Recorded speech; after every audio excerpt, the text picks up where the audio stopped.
He's an old head. Youngins are really starting to get on my damn nerves. He's a purveyor of nonsense. He's a Georgia high school coaching job influencer. His favorite Bible verse is, Jesus wept. He's the man of constant sorrow, Chris Lamb. Yeah.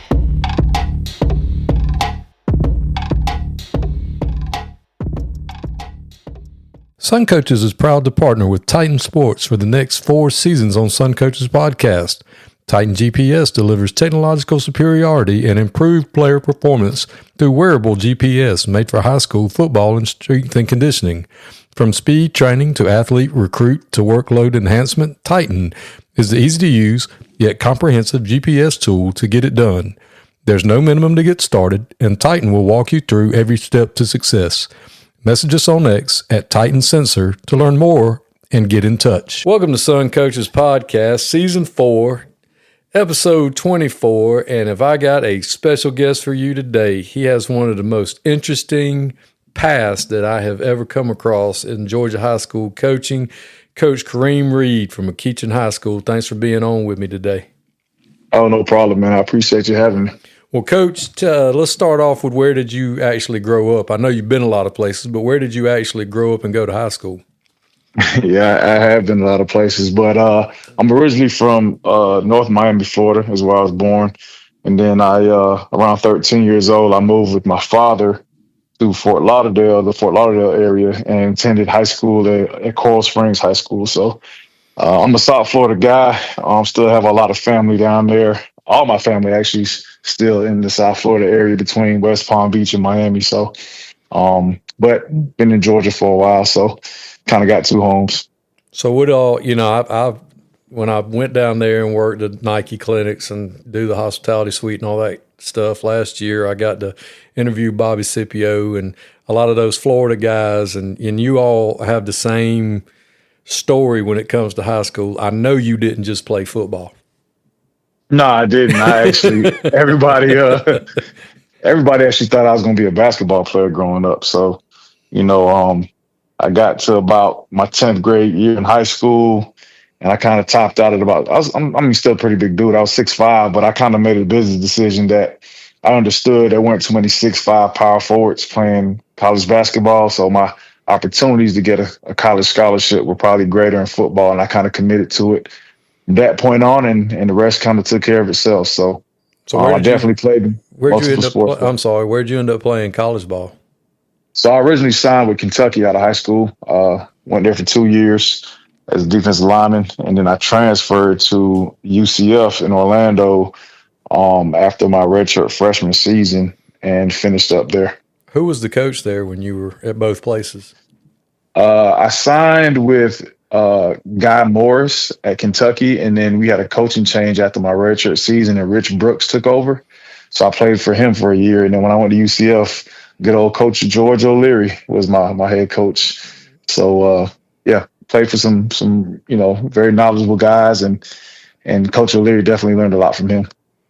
So what was the difference in those 2 places? I mean, I know coming from South Florida and going to Kentucky is probably culture shock because, it's, yes. It's just weather for one thing. I mean, we were just talking about it snowing. And, it's just you're absolutely right. No doubt. I mean, my first winter at Kentucky, so I had no winter clothes coming from South Florida, obviously. And I went up there, I think I might have had a windbreaker. And so my first winter as a freshman, we had an ice storm. I had never seen anything like that before. School was shut down for 2 weeks because the ice had kind of knocked the power out because it froze the lines. And so you're like, what are we doing? I was like, what the hell is this? Like, I never saw anything like that before. Blades of grass were frozen. There was icicles and everything. It was crazy, man. So, like you said, it was absolutely a culture shock for me. Calling home, I got to come home. Yeah, man. I have made a mistake. But it's like that for a lot of kids, when you go somewhere that's just different. And we talk about people and we talk about, fit and stuff like that in the coaching profession. Sometimes it's something simple as weather. Mm-hmm. You take kids, I remember when I was a kid and golly, what was that dude's name? He played for Alabama. He signed with the Bills. It's like back in the late 80s, early 90s. And they were like, you ain't worried about being cold? He's like, oh, they're paying me enough money. I'll buy me a fur coat. And I'm like, well, you say that. Yeah. Then you get up there and you got ice everywhere. That's No crazy. doubt. So you got to go back to Central Florida. And did you get a chance to play after that? So I graduated in 2006, and I kind of got right into the workforce after that. I had my daughter my senior year in college. I got a couple inquiries about going over to NFL Europe, but I didn't want to leave her. And so I just decided, you know what, I'm going to use my degree, and kind of got into corporate America for a year and hated it. And so what'd you do? I mean, I ask people this all the time. I'm like, hey, when you went to college, did you know you were going to be a coach, or did you go to be like an accountant and got in the wrong line? No, I honestly wanted to be in law enforcement. I wanted to be a DEA agent. That was kind of what I wanted to do other than football. So I got my degree in criminal justice, my bachelor's. And I went to a career fair my senior year at school, and they told me to get directly into the feds. You had to have either an accounting degree, be fluent in a foreign language, or have prior military experience. And so I had none of those. And so my goal was to probably just go local law enforcement and kind of work my way up through those ranks and kind of go fed after that.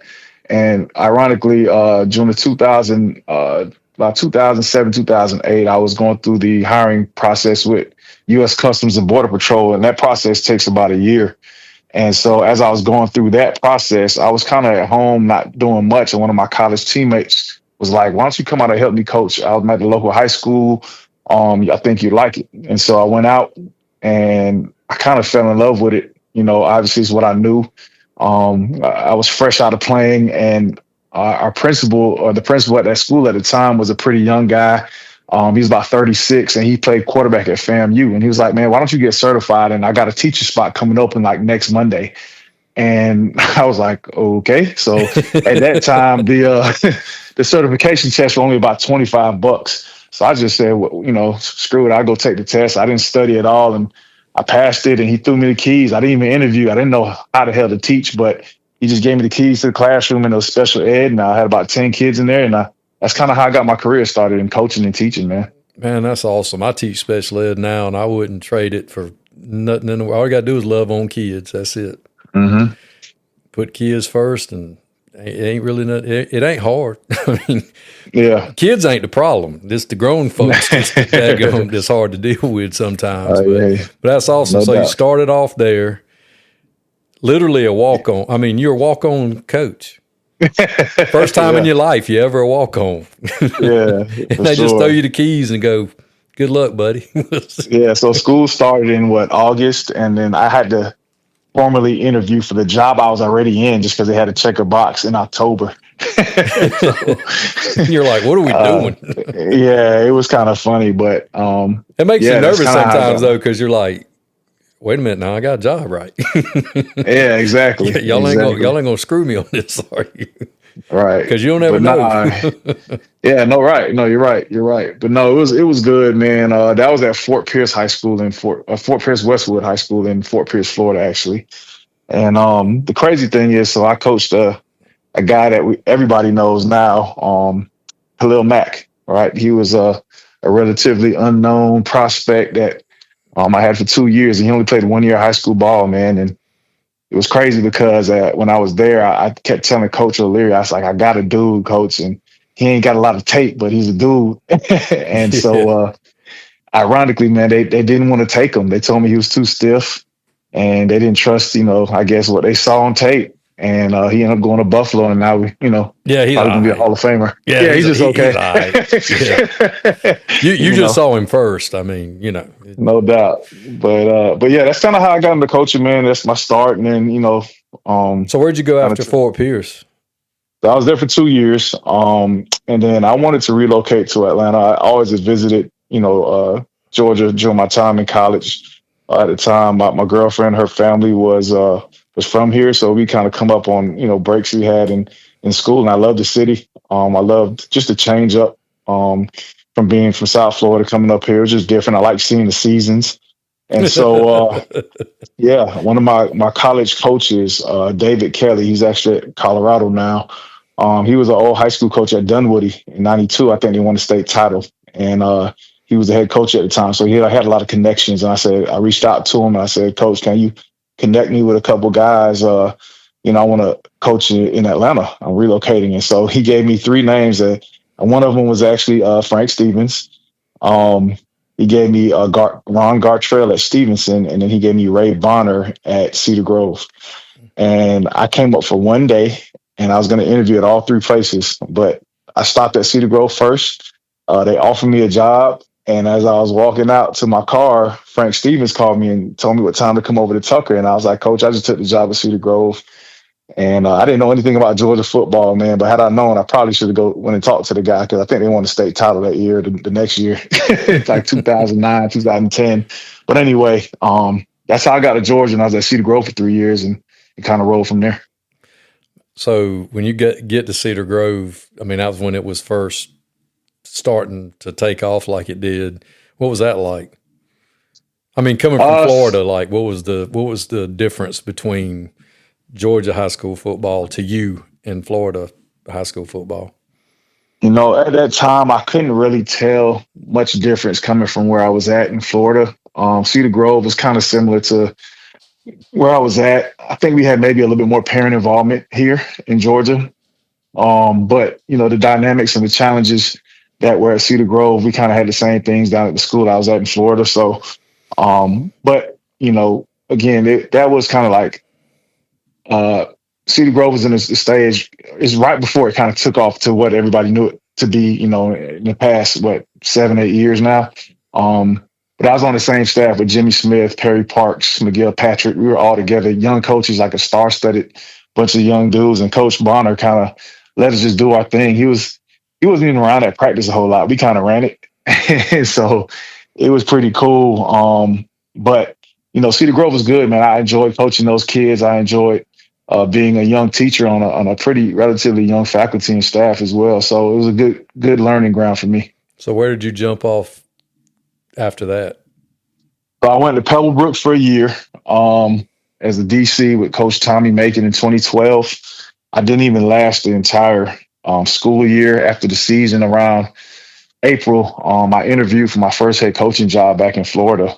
Just kind of throwing my name out there, man. I wanted to get interview experience. And so I started reaching out to a bunch of schools and sending my resumes to schools in the Atlanta area and didn't get a call back. But the one school that did call me back was actually one of our rivals in high school back in Fort Lauderdale, Coconut Creek High School. And so ironically, the AD at Coconut Creek was an old basketball coach at Pebblebrook, and he relocated from Georgia to Florida. So he had some mutual friends in the building, kind of reached out to them behind the scenes and asked about me, and they spoke pretty highly of me, thankfully. And so when I went down there and interviewed, my first head coaching interview, I just shot my shot, man, and they offered me the job like 2 days later. And so back to Florida I went, after being here from 2009 to 2012. I take the job in April of 2012 down at Coconut Creek, and I start spring ball. And I go from there, and I have a 3-year run at Coconut Creek from 13 to 16. So what was that pretty like? Good. Like your first head coaching job, everybody always says the same thing. It's like trying to drink out of a fire hydrant. I mean, no doubt. I mean, but then yeah, it's not. And I tell younger guys this all the time when they ask me. I mean, not that I know anything, but I'm old, so they ask sometimes, and I'm like, look, man, it ain't got nothing to do with football. You got the football. That's easy. It's the nonsense that you got to deal with. It's all the other stuff that you're just not ready for. And there's only one way you can be ready, and that's just do it. Yep. So the unique thing about Coconut Creek, it was my first job, obviously, like I said, they won one game the previous 3 years combined before I got there. So the program couldn't go anywhere but up, which is a good thing as a young coach. That's and right. You can make mistakes and kind of reset the whole thing and kind of teach everybody what you needed. But the challenges of the job kind of made me a better coach too, because I was the only one in the building. I had no staff on campus. All my guys, all my assistants were community coaches. And I had a great principal and the AD. They were supportive and they did what they could, but they didn't have much wiggle room to help me either. So it was a very unique situation to say the least. The school was struggling academically. But I had a few good soldiers in terms of assistance. One of my best friends from college kind of owned his own business. So he was my DC and he could make his own schedule. So he was always there to help me. And I had to teach everybody how to do everything. I tell people all the time, and I've told this story a bunch of times when I interviewed for jobs. I did everything in that program, from stop the concession stand to take parking. And then I would ice down the drinks, cook a couple hot dogs, and then run out to the field and slap a headset on and coach the game. I'm literally watching my team warm up as I'm helping some parents in the concession stand get money right and get hot dogs ready to go. It was wild, man. And things like coaches probably here in Georgia don't even think it's possible, but I had to do it because there was no revenue. I didn't get any help from the county. Whatever I made is what I got. And so, it just had to be done. And so I learned a lot because I did everything from every job imaginable, right? I was the equipment guy. I washed the laundry. I mean, I was the only person on campus, so I had to do it. But we did it, and we won a lot of games. I ended up with about 3 Army All-Americans on my last team there, which was a huge accomplishment for that program. And a couple guys went to NFL off those teams. So really, really proud of the work we did at Coconut Creek. That's awesome. Well, it takes what it takes, Yep. And I mean, when you the only soldier there, and you're the general and the president, the emperor, and everything else, it's not like you can look around at somebody and go, "Hey, could you help me?" Oh, never mind, it's me. Yeah. So that's awesome, man. So what were you able to do after Coconut Creek? So after Coconut Creek, I saw the Westlake job here in Atlanta pop because I knew I was going to eventually make my way back either to Georgia or I was going to go explore in Texas.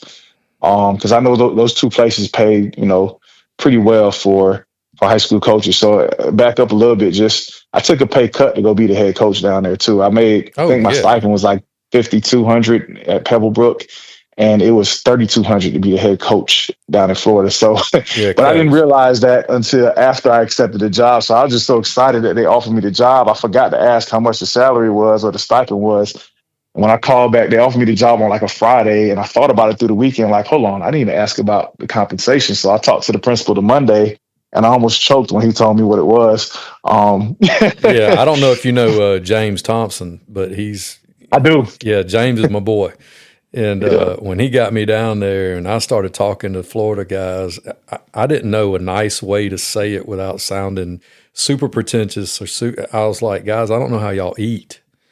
I mean, everything that they expect you to do for that little amount of money, I'm like, no wonder y'all come up here with, I said, you're going to get a pay raise just on your teacher salary, much less what we pay coaches. 100%. I mean, because that's crazy. You over there cooking hot dogs and lining fields and cutting grass and kicking ass, getting paid $3,200. Man, please. Well, that was gross. So they tax it now. So I really took home about $2,200. Right. Yeah, that's pre-tax. Yeah, exactly. So it was definitely for the love, man. It wasn't for the money, and just to kind of help those kids, man, down there in South Florida, because I was one of them at a time as well. So, but again, I knew I was there for a time, and so I applied to the Westlake job, came open. There was another job in Texas in Fort Worth that I had a connection with that I got an offer. But I ended up coming back to Atlanta, taking the Westlake job, and had a good 3-year run there as well. And won a lot of games and coached some good players. Did you go college after Westlake? I left Westlake and went to Griffin. Okay, I thought you went. Then you went to coach college. Then I went to college. Yep. So I went Westlake from 16 to 19, and then I went from Griffin 20 and 21. No, I'm sorry. I went Westlake 16 to 18. Then I went 19, 20 at Griffin. And then 2021, I went to Coach Malzahn offered me an opportunity to come to college at my alma mater and break in there at UCF. So I took the job in 21 at UCF. What was that like? I mean, going back to your alma mater, college wise. Yeah, I mean, it was awesome. it was my dream, right? So I worked a lot of years and try to make strategic moves to kind of position myself to have success and meet people and network to just get an opportunity to go to college. And so, to get an opportunity to break in at my alma mater, a place that I literally had, blood, sweat, and tears and a lot of great memories, right? I mean, it was a dream come true. I just be honest, to be transparent. I cried when I signed that contract, man. I felt like I was getting drafted. That's awesome. So, I did, man. I was like, wow, it was kind of surreal to me. So when I went back, it was good, but it wasn't what I thought it was going to be. Just to be real, man, like it was just different, than I envisioned it, and so it's kind of eye opening.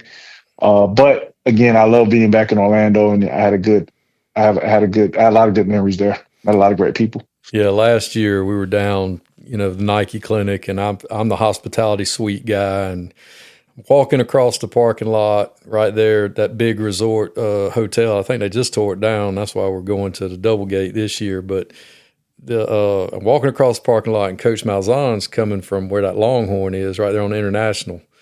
Mm-hmm. And he's just walking across the parking lot, and he's wearing, sweater vest and glasses or whatever.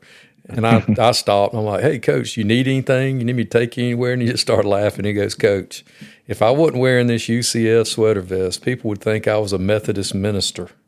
And he just kind of laughed and kept on tooling on back toward the hotel. He's just like a regular guy. He seemed like a pretty nice guy. I don't know what he's like to work for, but he seemed fairly reasonable. He treated high school coaches well. I'll put it that way. He does, because he is a former high school coach. So yeah, and he talks about it all the time. He says, "I'm just an old high school coach, man." Like, so he definitely has an affinity for high school coaches. Yeah, you can tell those guys at the clinic that you can tell the ones that were that are coaches' kids, and you can tell the ones that have been at the high school level, because they don't try to big time you, and they'll speak to you, and right. I don't bother them. I just sit there and watch Golf Channel, and they find out you're from Georgia. Now they want to be your buddy. Yeah, because they're like, do you know so and so? And I'm like, well, yeah, I know a lot of people, but I'm trying to watch TV. The drinks are over there, food's over there. If y'all need anything, let me know. And people are like, man, I can't believe. I'm like, what are they going to do? Not hire me? I don't care. I don't, I'm not being ugly, but I'm not going to bother them. They're not here. You know what I'm saying? Right. They're big time college guys. I'm just a little nobody from nowhere that's never done anything. I'm not, they're busy right now. I'm busy watching Tiger do what Tiger do. Leave me alone. But that was cool. That's cool that you got to go to that level, because a lot of high school guys think, hey, man, I want to be a college coach. And you actually played college football, so you knew from that, frame of mind what it's like. But going to do it on the other side, like you said, eye-opening. For sure. No, definitely saw a lot, man. And so I was like at UCF in 21, and I got an opportunity. Coach Billy Napier, who I met, many, many years previous, got the job at Florida. And he reached out to me and offered me an opportunity. I was the director of player development at UCF, so I was kind of off the field, dealt with the players and everything but football, from housing to financial aid to, whatever it is they needed outside of football. I was kind of their point of contact. But I always knew I wanted to coach, right? I'm a coach. So Coach Napier offered me an opportunity to become a quality control, basically assistant defensive line coach at Florida. And I jumped at the opportunity, obviously, to go to the SEC and kind of expand my network again and work for another set of guys in the building and grow. And so I went there in 22. And I learned a lot there for sure, schematically, from an organizational standpoint, just how he dealt with people, right? The patience he has. And then I was in a room with a lot of great football minds. So that was a great experience for me as well. And then finally, McEachern, came open, and it was a job I always eyeballed and kind of saw from afar and said, if I ever get the opportunity to coach at that place or get that job, I'm going to have to kick the tires on it. I actually did interview there in 2019 before Frank got it, and felt good about it, thought I left a good impression. And that's probably why they reached back out to me this go around. So it's kind of how I got where I am today. Man, what a story. I mean, that's just walk-on coach to SEC to now running one of the most storied and successful football programs in the history of the state of Georgia, the McEachern Indians. Yes, sir. And you are one of the best. I will say this. I've never met you in person, but I've watched from afar, and I watch you promote your kids and your program better than most anybody I've ever seen. You do a great job with getting those young men promoted and just the hype and the excitement of being a McEachern Indian. And I think in Metro Atlanta, you have to do that. You have to sell you and your program because there's so many different options. For sure. I mean, you can throw a rock from McEachern and hit 7 high schools. No doubt. Yeah, it is literally about 5 to 6 high schools within a 10-mile radius of us. So definitely a dense area when it comes to that. So would you say that's one of the biggest challenges, of coaching in Metro? Yeah, but I'm used to it. I'm from South Florida, man. We made up the transfer portal. I mean, that's just the way of life down there. It's nothing new for me. So I again, going back to that Coconut Creek experience, I mean, I was coming into a program that had absolutely no history, no tradition of anything, right? And I said, well, how are we going to be different? Like, how am I going to attract people to want to come here, send their kids here, recruit the hallways, right? So I had to use social media. At the time, not a lot of people were using it, right? I thought, how can we be different than any other program in South Florida? And I started doing a bus tour. Like I drove 18 hours to Cincinnati, Ohio with like 12 kids, right? On 3 coaches and camp. That's at the time when schools can pay you to come work their camps, right? And so that's how we financed the trip. While I drove those kids up there, and we took pictures at every single stop, and I blasted it out on Twitter, right? And people were like, wow, like those kids, we went to Louisville, Kentucky, we went to UK, we stopped at Tennessee, we went over to, just a bunch of different places, right? Just a great experience for the kids. Great experience for the kids. It got our brand out there, right? Our school. So those coaches, when we took them to camp, they came back to us on the back end, right? And then a lot of our kids went up there and competed, and they're a little bit better, like faster than those kids in the Midwest. So they looked great at camp and got offered up. And so we created a bunch of buzz that way. And so I've kind of taken that formula to each stop I've been at, right? To Westlake, we did it at Griffin. I kind of tagged Griffin, Offer City. I had a bunch of kids get offered up out there and go to school. And so that's just kind of been my deal, man. And not a lot of people do it. I mean, I'm not doing anything special. I mean, but everybody kind of does their thing now. But I just try to be intentional about pushing our kids, our brand, and making sure that we're on the forefront of that. Well, something that helps too is you do it the right way. I mean, your kids play hard. They're well coached. They behave. They're in their own media and in media for the right reasons, not the wrong reasons. And you win. No doubt. I mean, you win. Everybody wants to come play for you. Exactly. Winning cures all. It really does. I mean, that's what they say. So, over the years, your best friend, you said it helped you down there to own his business. So, I mean, have you had a core group of guys that have stayed with you staff wise, or have you had to reach out and retool, or, you try to reunite guys, or? Yeah, no, I mean, when I took this job here, I mean, like I said, I had been at a couple of different places in Georgia as a head coach. So most of the guys that are on my staff now work with me previously in the past, thankfully, and then a couple guys are new, but we had mutual acquaintances and people that I could talk to and find out how they work and type of person they were. And then obviously when I interviewed them, it just worked. So I have a history with pretty much everybody on my varsity staff. Some of the guys that are in my 9th grade and middle school program are guys that I retained that are just good McEachern guys that's been around the community for many, many years and just want to see the program be great. But, it definitely helps when you have some familiarity there with guys that are your core guys because they know how you want things done. They know how you work. They know how you operate, and they know the expectations. So that just makes the transition a whole lot easier and smoother. And I've been blessed to have, those guys along this ride with me so far. Well, I haven't been able to pose this question to my Metro guys I've had on here. And I say that, I talked about it the other night about, When I used to put jobs on there and talk about jobs, and I'm like, this is a Metro guy job, to get people to understand, I've made no bones about it. I'm not an Atlanta guy. I don't like the city. I don't like people. Right. I don't like the traffic. I like to visit. I like to come see y'all. I like to come hang out, but I couldn't live there. It just ain't my thing. Just like a lot of people don't like living in the country. It just ain't my thing. It's too fast. I can't deal with it. But Metro guys have to understand how Metro works, and how it works.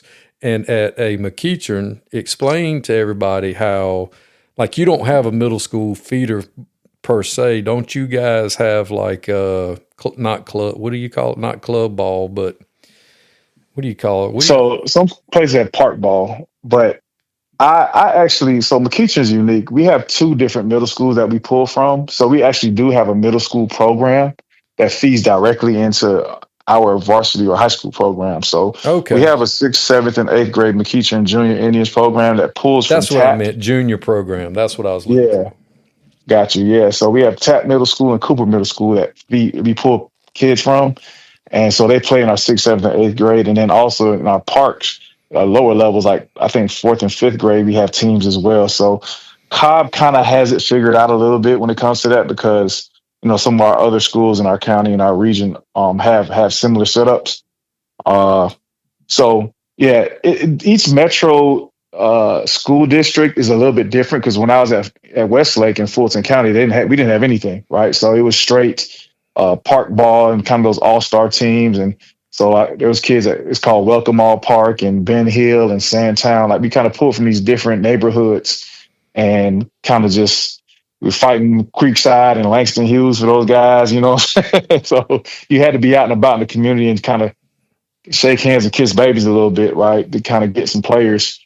It wasn't a direct line straight up into your program. Where you're going to get McEachern kids. I mean, McEachern kids are coming to McEachern. Yes, sir. I mean, so more or less. More than, yeah, exactly. For the most part, you're going to get the guys you're supposed to get at McEachern, which is, it makes the job, a little bit easier. It kind of takes the headache away of chasing people around. But, still got to do your due diligence, because, these people, I mean, when they're young, they can go anywhere they want to go. But it does build that sense of pride within your program, too, because these guys have been wearing our colors for 3 years before they even come to us. And by the time they're done, they've been in Indian maybe 7, 8 years. You know what I'm saying? So it's definitely a unique setup, and I really like it.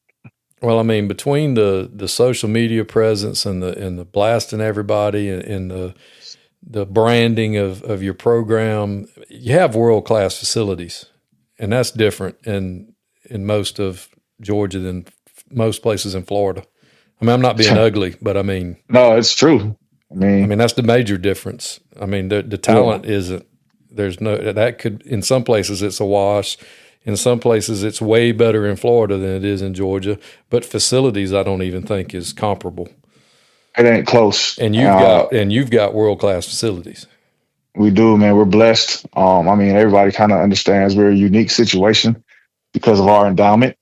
So that gives us the opportunity to be really, really competitive in a lot of different areas, right, including facilities. So, and they're only going to get better. I came there and they, even though we have good facilities, they need a little bit of a touch up and modernization to it. So administration and our endowment fund has really been awesome to me since I've been there. Everything I've envisioned and dreamed of, they've kind of made happen so far. And so we're gonna keep pushing that envelope. It's kind of an arms race now if you want to be elite, right, with the other programs in the state. So you got to keep investing and staying ahead of the curve. It is amazing to me.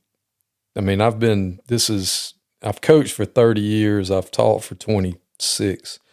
But it's just amazing to me how now, like nutrition, I mean, we're feeding these kids like real food.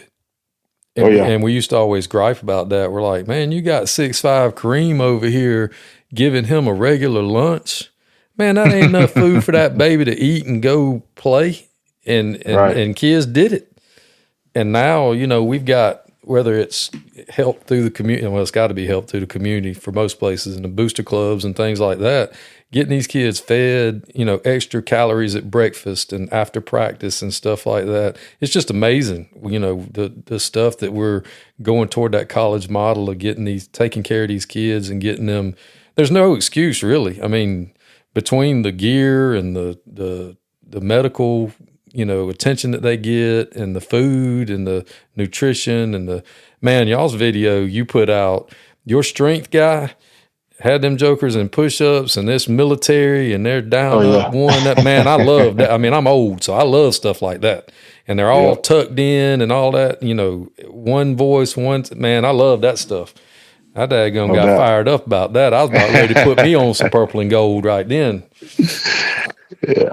Yeah. No, Coach Lou does a great job, man. And like you said, to your point, man, we kind of started that whole nutrition thing too. When I got there, I kind of just did a full assessment of the program and where we can beef things up. And that was one thing I definitely wanted to be intentional about is, proteining these guys after we lift in the mornings. And then post-practice, we feed our guys every single day a hot meal, like you said, real food. So I partner with our culinary department on campus, and I basically buy the food and the students and her class is prepared. And when my coaches goes and picks it up, puts it in the concession stand, and then the parents, I got a group of moms that kind of sign up on a weekly basis to help serve. And it's been awesome, man. Our players really appreciate it. And like you said, it gets those calories back in. Yeah. That's just awesome. I mean, because you talk about arms race. It's not just facilities. I mean, it's that nutrition. It's signing with Jump Man or, Fall Down Man or Fat Man. I don't care what man you sign with. If these kids know they're going to get a bag,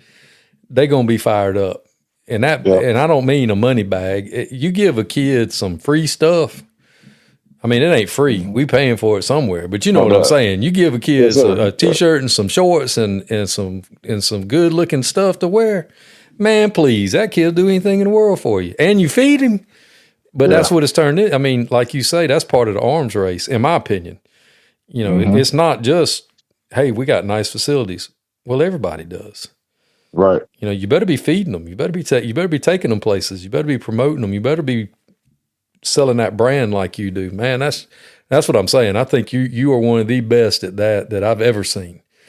And that's just a testament to what you're doing there. So you go in and all of these places, what's the first thing that you try to get? You go in, you're like, non-negotiable, this has got to be done first. I think, or is it different in different places? Yeah, every job is so different, man.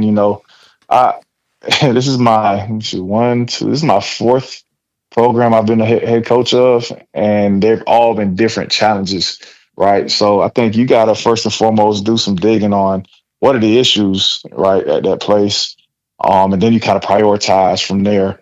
For me, I told our administration, the one guy I had to hire and have right was my strength and conditioning coach, Coach Lou George. So I said, I can't take the job if I can't hire this guy, because he's going to be with our guys every day. It's probably your most important hire.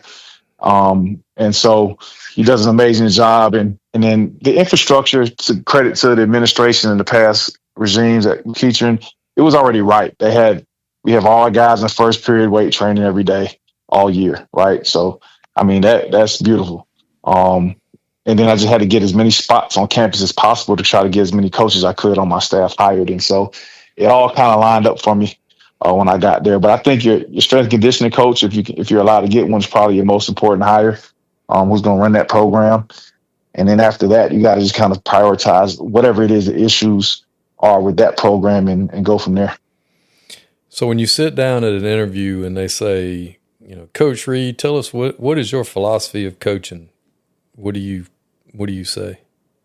My first thing, I'd say I like to use the game of football as a teach tool, right? So we're going to use the game to kind of teach kids about life. I do believe in, faith, family, and football. I think, giving those kids some kind of spiritual foundation is important, because they're going to go through ups and downs. Like, football's hard. It's not going to always be peaches and cream, right? Just like life. And so you got to be intentional about that piece. And then the family, like connectivity. Today, kids, they really don't care what you know. They want to know how much you care, right? So you got to create some kind of rapport with them, build some trust. I think spending time with the players, like as much time as possible, is important because I always tell my guys, time equals love. If their parents never spent time with them, they probably wouldn't think their parents cared or loved them, right? So it's the same thing as a coach.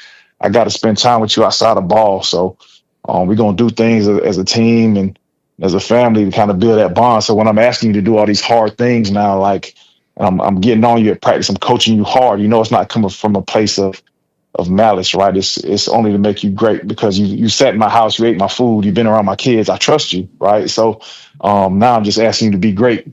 And so I think, that's kind of my philosophical approach to the game and to coaching. And then the football piece just takes care of itself after that. Yeah, I agree with that 1,000%, especially these days. These young men need good men leading them. And I think that as much as we can, we've got to find – I don't give a crap if you know anything about football, but if you know kids and you're a good man, we can teach you football. Mm-hmm. I can teach you to coach a position. I can teach you to do this, but I can't really fix you or I can't help you if you can't deal with kids. Yeah, I mean, I've been around some really good coaches that could draw it up. They were wizards on the board, but they couldn't get the kids to do it, right? And there's a disconnect there because they couldn't connect with the player. So that's why it's important, that relationship piece, and then just finding some common ground and then going from there. And the football, like I said, always typically takes care of itself. Well, that might be why people like you and I do so well with kids is our special ed background, because it forces you to teach differently. Mm-hmm. Because you have to differentiate. You have to teach it a different way because those kids learn differently.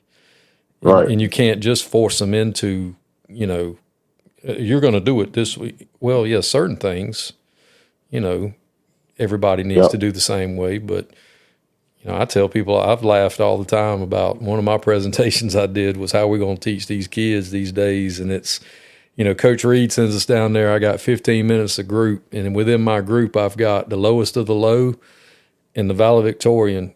And I've got to get them both to understand that they've got the apex number 2. I can't use that terminology for the lowest of the low kid because he's going to think apex is an X-Man. You know what I mean? You got to find the words to use to get them both to be able to do what you need them to do, because that lowest of the low kid might be the best athlete. No doubt. But you've got to be able to meet him, because it doesn't matter. Like you said, you can get on everybody. Last one with the marker wins. For sure. And surrounding yourself with good people, I think, is super important. So what are some things, you're not young, but you're younger. What are some things you've noticed during your time as a high school head coach that have changed or that annoy you about the high school game or the coaches or if anything? Yeah, man, I guess I am an older coach now, getting up there, huh? I used to be the young guy. Yeah, it happens quick. Man, it does, man. Shoot. You can still be young at heart. I mean, I still act like I'm 4, but I mean, you know what I mean? You become an old head quick. It's real fast, man. Those kids were calling me Ump the other day. I was like, what? Come on, man, don't do me like that. But nah, kids, I mean, just like it's kind of a trickle down effect, man. I think one thing that annoys me, but it just is what it is that kids and parents, I mean, kind of included, and just society as a whole, people just look for the path of least resistance, right? Like all the time. There's no one they don't want to trust the process anymore, right? Everybody kind of wants that quick fix. They want it right now, and like we know it, we live in a microwave society. So, that's one thing that, is kind of disappointing, but it is what it is. You got to adjust and adapt. And then I think a lot of kids, they don't have critical thinking skills anymore. They can't problem solve, right? So, thank you. Yeah, it's like they need it spoon fed to them. And it's like, figure it out, man. Like sometimes my players, they ask me, hey, coach, how do I get to NCAA clearinghouse? How do I fill that out? I say, dude, we live in the world. You have the World Wide Web at your fingertips. Google. Like, don't ask me how to do that. Like, figure it out, bro. Like, you know. If I've said that to my son once, man, figure it out. I just look at him. I'm like, don't ask me. Don't even. Yeah. Figure it out, dude. I ain't sitting here. They know what buttons to press, coach. Mm-hmm. They know on the video game. They know if I go up, R, L1, it does this. But if they got to sit there and think about it, I'm glad you said that because I thought I was the only one. I'm like, these jokers can't think for themselves. They can't think, man. They need it spelled out for them. So yeah, it's like I let them. You know, and I do the same thing with my own children. My own kids are the same way. It's just the way society is, right? Oh yeah.